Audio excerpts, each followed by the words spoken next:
down on you in more ways than one. In today's world, as in generations past, most people dearly and tenderly love their children. But that doesn't mean they treat them as equals. It doesn't mean that they listen to them. I mean, really, really listen to them. Many people still prefer that children be seen and not heard, or at least learn to be quiet, except when adults want them to talk. Children have little power to make their own decisions. In fact, they're often viewed as incapable of making good decisions, by which we usually mean that they don't make decisions the way that we would make them as grown-ups. So adults make the important decisions for them. Children have no economic or political clout, so an appalling number of them go hungry. Many of them don't have adequate medical care. Even in our own nation, 1 out of every 5 children lives in poverty. Children don't have the same skills as adults, so it's often assumed that they don't really have any skills that are worth us paying attention to. Adults smile when they do something, but they sometimes end up putting down their accomplishments with faint praise by telling them how well they've done for someone their age. Still, it is difficult. And you can't blame it when children and young people feel like they are being despised because of their youth. And when we think that that must not really be what we mean, then take a moment and remember the kind of feelings that go on when you would say to someone, "Don't treat me like a child." Still, for all of that, children are far better off today than they were back in Roman times, when fathers had literally life and death power over their children. We've come a long way from then, but child protection laws are a pretty recent development in human history. Yet, so long ago, there was Jesus. His disciples saw a bunch of noisy kids, probably thought they were kind of brats. They tried to get them to go away. But Jesus saw something different. He saw some examples of citizens of the kingdom of heaven, or at least as close as we get here on earth. So he went to those children, and he took one of them and picked him up and brought him in and plunked him right down in that circle of adults that were trying to have a serious discussion. And he says, "This child belongs here. This child is an example of what it really means to be all that you can be." Now talk about some shifts in attitude here. That crowd may not have had U.S. Army commercials to tell them that the way to maximize your potential was through strength and power and fighting ability, but they knew who had power and who didn't, and they knew that children were definitely at the bottom of life's pecking order. What is Jesus about? Why is he saying, whoever becomes humble, like this child, is the greatest in the kingdom of heaven? And unless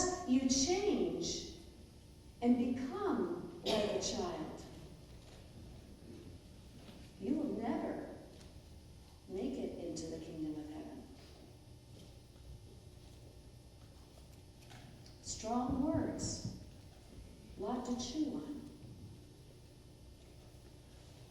When I think of what Jesus might have been thinking that day, the first thing that comes to my mind is how sweet kids are. They are so innocent. They are so full of trust. They're really beautiful that way. They believe that people care about them. They trust that somebody is going to be out there looking out for them. They believe that they are loved. Even children who have been abused still desperately want to be loved. Even when they're not sure that they can really trust or should really trust, they want to believe that someone is there to take care of them and love them. Even teenagers who are out to prove how independent they can be still want to know that home is a safe haven, even if they don't want to spend a whole lot of time there. You know, there are other things that Jesus might have thought about children.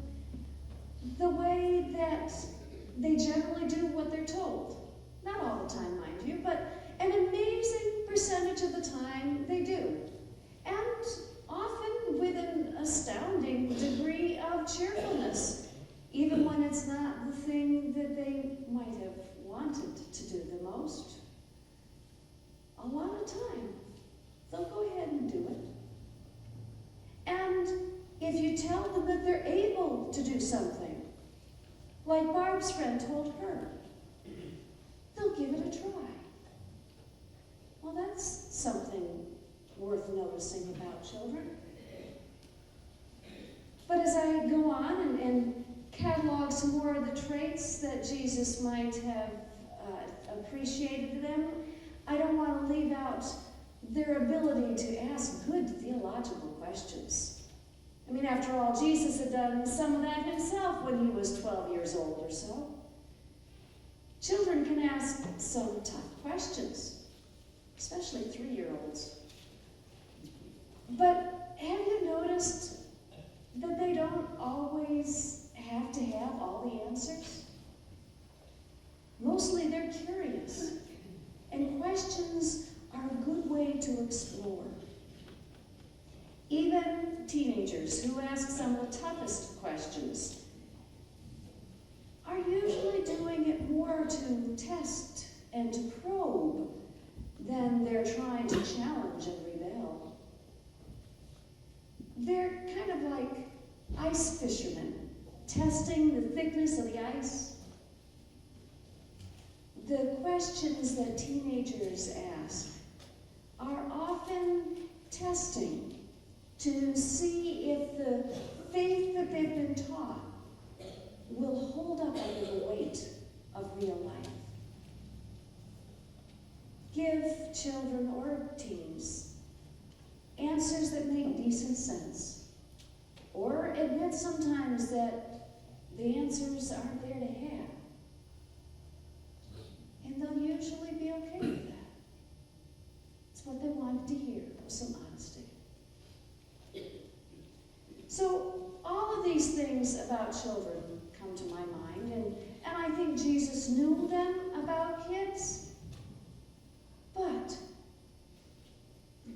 Jesus didn't say whoever is sweet like a child, or innocent, or trusts like a child. He didn't say whoever believes like a child, or obeys like a child, or is content with not having all the answers like a child. He didn't say that those were the things that would make them the greatest in the kingdom of heaven. Jesus said, whoever becomes humble like a child is the greatest. Whoever sets aside that strength and power and fighting ability and becomes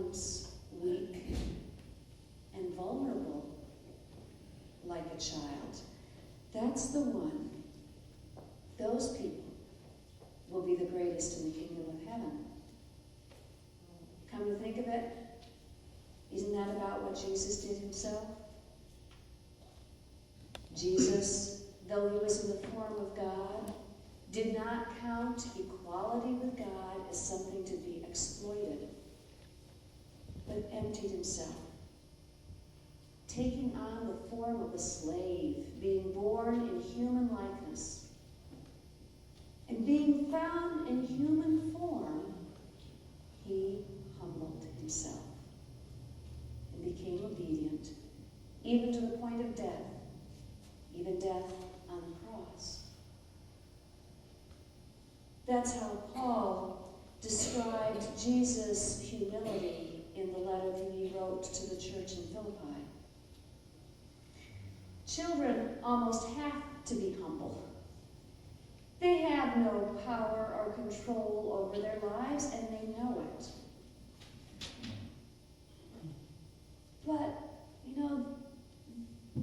they don't seem to be bothered too much by that. The younger they are, the less frustrating that is to them, and the more it just becomes part of who they are. Becomes one of their strengths, some of their virtues. They trust in the love that's offered them. They learn to rely on others and open themselves to them.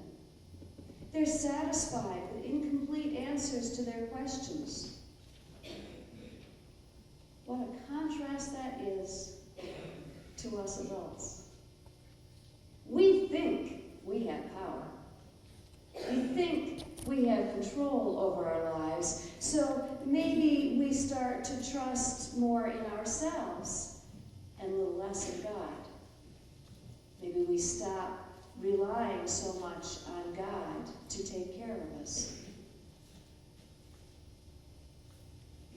But ask someone who's gone bankrupt and lost their home and is living on the street.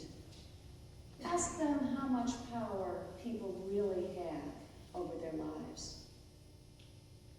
Ask someone who's had a stroke or cancer or some debilitating disease. Ask someone who has lost someone that they loved, whether it's to death or any unwanted separation. Ask those people how often they get detailed, complete answers to their questions of why did this have to happen. Let me tell you, if we don't choose to bend our knees before God, sooner or later life will bring us to our knees. And we'll learn the hard way about being humble. But it's not a curse. It really is a virtue, even a blessing. Because when we discover we have no power of our own, we learn to be willing to trust others, to trust God. We learn to trust in the love that God offers us.